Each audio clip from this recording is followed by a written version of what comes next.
Well, I think first of all, the talk with the between U.S. and China today has rendered very little progress in terms of either a consensus as for what needs to happen or what either side needs to do for the peace settlement to really take place. So from that perspective, I think the talk today did not really render the result that the world has hoped to see. But looking at the practicality, I think it is also very unlikely for China to make concessions or make any agreement during this talk with the United States. Because when China looks at Russia, it does see that Russia has legitimate security concerns, which is why China has been preaching that a peaceful settlement will have to take into consideration the concerns of all parties, including Russia.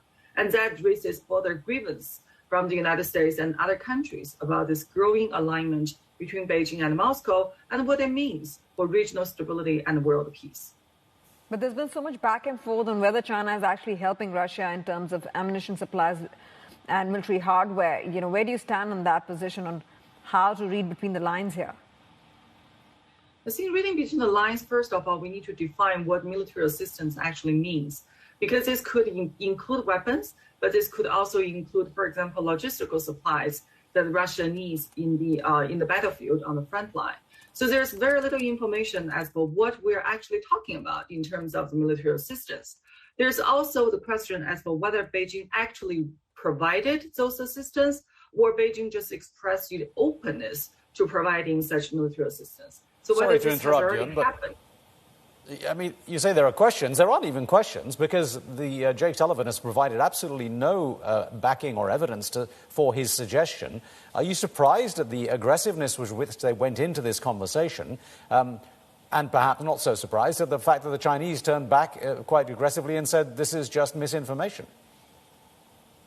Well, this is one of those situations where U.S. says one thing and China says the other thing. And without providing the substantive evidence that the intelligence actually rendered, I think it's very difficult to make a judgment as for who is lying, or maybe neither side is lying, they just have different interpretations of the facts.